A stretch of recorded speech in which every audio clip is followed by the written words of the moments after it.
MERK TV ২৫। আসসালামু আলাইকুম। এখন দেখবেন বন্যা সংবাদ। রাতের অন্ধকারে প্রকৃতির ডাকে সাড়া দিতে নদীর ধারে গিয়েছিলেন এক যুবক। আর তখন হঠাৎ করেই নদীর পানির স্তর বেড়ে যায়। প্রাণ বাঁচাতে বৈদ্যুতিক খুঁটিতেই চড়ে বসেন তিনি। এরপর সারা রাত অপেক্ষা করতে থাকেন। পরদিন যুবককে উদ্ধার করে জাতীয় দুর্যোগ মোকাবেলা বাহিনী। সম্প্রতি ঘটনাটি ঘটেছে ভারতের উত্তরাখণ্ডে। ইতিমধ্যেই এই ঘটনার একটি ভিডিও সামাজিক যোগাযোগ মাধ্যমে ভাইরাল হয়েছে।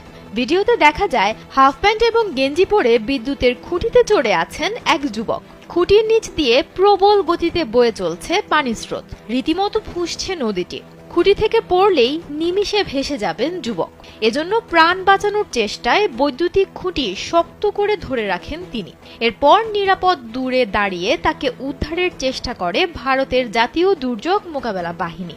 ড্রোনের সাহায্যে যুবকের কাছে দড়ি পৌঁছে দেয় তারা। এরপর সেই দড়ি ধরে উপরে উঠে আসতে সক্ষম হন ওই যুবক। ভিডিও দেখে উদ্বেগ প্রকাশ করেছেন নেটিজেনরা।